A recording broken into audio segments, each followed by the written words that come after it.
कोई ऐसी भाषा बोलना जिसके लिए वो अधिकृत नहीं है, या तो कांग्रेस हाईकमान प्रेस रिलीज जारी करे कि उत्तर प्रदेश के यही प्रभारी है, ये जो फैसला लेंगे, नहीं लें तो कम से कम खामोश रहे, अपने नेताओं को बात करने दें। कहा था कि हमारी नहीं, उन्होंने बहुत कुछ कहा था। अब आपके लिए कुछ नहीं कहा हो तो आप उनके प्रवक्ता बन जाइए। और मीडिया में है, बहुत कुछ कहा था उन्होंने, जिस शब्दों का प्रयोग किया था नहीं करना चाहिए था। समाजवादी पार्टी के समर्थन से ही वो सांसद बने हैं। हम सिर्फ ये बात करना है कि अब्दुल सिर्फ दरी नहीं बिछाएगा। मैंने इतना ही तो कहा, अब्दुल सिर्फ दरी नहीं बिछाएगा। आपको सिर्फ दरी बिछाने वाले चाहिए। बोलता हुआ मुसलमान आपको बर्दाश्त नहीं होता। आपको ऐसा मुसलमान चाहिए जो खामोश रह करके आपकी चाकरी करे। क्योंकि जितने बोलने वाले मुसलमान थे सब आपने ख़त्म कर दिए। आज़म खान की बर्बादी की दास्तान किसी से छुपी नहीं है। जाहिद बेग अभी जेल काट करके कितने 1 साल के बाद आए। इरफान सोलंकी जेल के अंदर है। नाहिद को किस तरह से आपने परेशान हुआ, 9 महीने जेल में रह कर आया। 2009 में कल्याण सिंह और साक्षी महाराज को किसने ज्वाइन कराया था? पार्लियामेंट में खड़े होकर के मोदी जी के दोबारा आने की कामना किसने की थी? देखिए, जो भी बात मैंने की, मुझे नहीं समझ में आता कि क्या इससे क्या दिक्कत है। मैंने कांग्रेस के उत्थान की बात की। मैं कांग्रेस का सिपाही हूं, राहुल गांधी का सिपाही हूं, मैं प्रियंका गांधी का सिपाही हूं। मैंने पार्टी के उत्थान की बात की। उससे इतनी परेशानी क्या है? और भाजपा के स्लीपर सेल कौन है, ये तो फैसला लोग खुद बता देंगे कौन हो सकता है भाजपा का। हमारे लिए तो भाजपा का कभी रास्ता खुल नहीं सकता। भाजपा का रास्ता आपके लिए तो खुल भी सकता है। वक्फ का मामला अभी सब ताज़ा मामला, सबसे बड़ा मामला वक्फ का है। वक्फ अमेंडमेंट बिल पार्लियामेंट के अंदर पास हुआ, उसमें आपका स्टैंड कैसा रहा ये आप खुद बता सकते हो। पूरे देश ने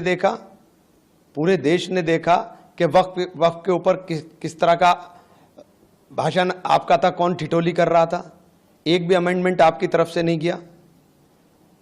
मुसलमान के तमाम तर इश्यूज़ के ऊपर आपकी खामोशी। बहराइच के ऊपर सीधा हमला किया जा रहा है। सालार मसूद गाजी की पूरे मान्यता है, उनकी दरगाह को सीधा टारगेट किया जा रहा है। आपका स्टैंड क्लियर नहीं है। नेज़ा मेला संभल में रोका गया, आपका स्टैंड क्लियर नहीं है।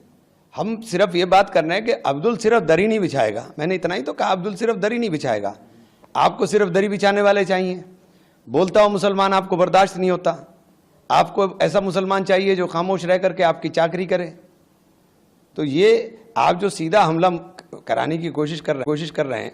मैं पार्टी के उत्थान की बात कर रहा हूँ। अब व्यक्तिगत आरोप के ऊपर मुझे क्यों डर लगेगा भाजपा से, या मैं क्यों भाजपा का स्लीपर सेल बनूंगा? मैं अगर अपने लोगों की आवाज़ उठाने की कोशिश करता हूँ, अगर मस्जिद शहीद होती है वहाँ जा के खड़ा होता हूँ या अपने लोगों की बात करता हूँ, तो आपको परेशानी क्यों होती है? आप तो बोलते नहीं। क्योंकि जितने बोलने वाले मुसलमान थे सब आपने ख़त्म कर दिए। आज़म खान की बर्बादी की दास्तान किसी से छुपी नहीं है। जाहिद बेग अभी जेल काट करके कितने 1 साल के बाद आए। इरफान सोलंकी जेल के अंदर है। नाहिद को किस तरह से आपने परेशान हुआ, 9 महीने जेल में रह कर आया। तो परेशानी तो हमारे हिस्से में आती है, आपके हिस्से में तो परेशानी आती नहीं। तो बीजेपी का एजेंट कौन है? परेशानी झेलने वाला होगा कि मज़े लेने वाला होगा?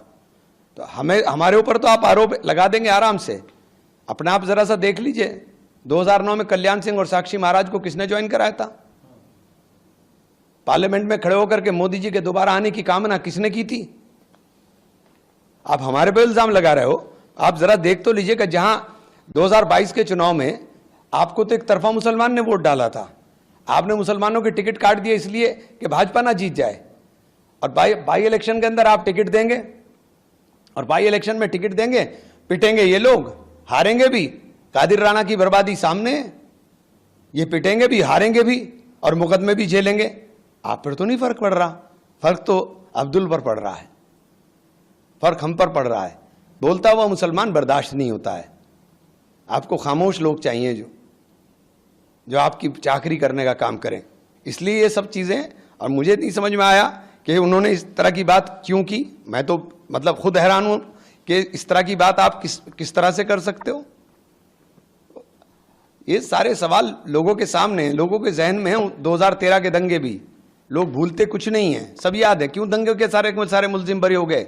पुलिस ने क्यों लिखा पढ़ी मजबूत नहीं की? क्यों अखलाक खान के कातिल बरी हो गए? ये सारी चीजें, इनके सवालों के जवाब अगर मांग लिए तो आपको परेशानी पैदा हो गई। क्या कहेंगे, मतलब वो सीधा सीधा के भाजपा के स्लीपर सेल के तौर पे काम कर रहे हैं, इसके पीछे क्या चीज होगी? मैं तो बता तो दिया ना कि बोलता हुआ मुसलमान बर्दाश्त नहीं होता। आपको मुसलमान को सिर्फ दरी बिछवानी है, मुसलमान सिर्फ दरी नहीं बिछाएगा। हमारे मसलों के ऊपर बोलना पड़ेगा। अगर हमारा वोट चाहिए तो बोलना भी पड़ेगा। ये खामोशी से काम नहीं चलेगा। क्या गठबंधन का गठबंधन पार्टी का फैसला है। मैं पार्टी का सिपाही हूं, पार्टी के सिपाही की तरह काम करूंगा। मैं पार्टी का सिपाही हूं, पार्टी के सिपाही की तरह काम करूंगा। देखिए, उनका अनर्गल बोलना, इंडिया गठबंधन और भाजपा के खिलाफ लड़ाई लड़ने वालों को कमजोर करना है, ठीक है। मेरा उनका बी टीम और का कोई मतलब नहीं है। इंडिया गठबंधन मिलकर चुनाव लड़ा, भाजपा को हराया। इंडिया गठबंधन मिलकर चुनाव लड़ेगा उत्तर प्रदेश में आने वाले विधानसभा में। ये निर्णय कांग्रेस के शीर्ष नेता और हमारे राष्ट्रीय अध्यक्ष जी करेंगे। बार बार राजीव राय और इमरान मसूद को अपने इसमें न तो पार्टी का अधिकृत प्रवक्ता है, न वो कांग्रेस का पदाधिकारी है, न कांग्रेस ने उनको अधिकृत किया है। उत्तर प्रदेश में प्रदेश अध्यक्ष हैं, दिल्ली में राष्ट्रीय अध्यक्ष हैं, महासचिव हैं, वो लोग कुछ नहीं बोल रहे हैं। तो बार बार ये भाषा वो क्यों बोल रहे हैं जिससे भाजपा को फायदा हो, जो भाजपा चाहती है वही हो। भाजपा ये तो यही चाहेगी ना लोकसभा चुनाव में हारने के बाद कि कैसे भी गठबंधन टूट जाए, हम विधानसभा चुनाव जीत जाएं। और लोगों को इंतजार है कि कब वो दिन आए जब फिर इसी गठबंधन को वोट देकर भाजपा को हराएं। तो कोई ऐसी भाषा बोलना जिसके लिए वो अधिकृत नहीं है। या तो कांग्रेस हाईकमान प्रेस रिलीज जारी करे कि उत्तर प्रदेश के ये प्रभारी है, ये जो फैसला लेंगे, नहीं लें तो कम से कम खामोश रहें, अपने नेताओं को बात करने दें। कहा था कि हमारी नहीं, उन्होंने बहुत कुछ कहा था। अब आपके लिए कुछ नहीं कहा हो तो आप उनके प्रवक्ता बन जाइए। और मीडिया में है, बहुत कुछ कहा था उन्होंने।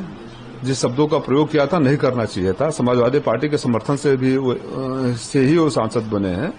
ये सब बयान नहीं देना चाहिए जब सारी ताकतें इस इंतजार में है कि कैसे गठबंधन टूटे और उनका उत्तर प्रदेश में सफलता मिले। और हम लोग इस प्रयास में हैं, हमारे राष्ट्रीय अध्यक्ष इस प्रयास में हैं कि गठबंधन एक रहे और हम लोग एक मिलकर लड़े और भारतीय जनता पार्टी के कुशासन से मुक्ति दिलाएं। कह रहे हैं कि मैं पार्टी के विस्तार की बात कर रहा हूं। पार्टी तो loyal to the kingdom than king himself, ये बात अपने पार्टी के फोरम में जाके अपने राष्ट्रीय नेतृत्व को समझाएं।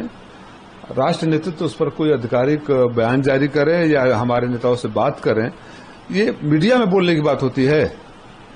ये सब बातें मीडिया में विस्तार होगा कि मेरे अंदर कोई विचार होगा तो मैं अपने राष्ट्रीय अध्यक्ष जी को बताऊंगा। अगर उससे सहमत होंगे तो आगे किसी से बात करेंगे, या तो कांग्रेस उनको अधिकृत की हो। बार बार इस तरह का बयान देना इंडिया गठबंधन को कमजोर कर सकता है। मैं फिर उनसे अनुरोध करता हूं कि अगर आप सही में ईमानदार हैं कि भारतीय जनता पार्टी को हराना है तो इस तरह की मीडिया में बयानबाजी बंद करें।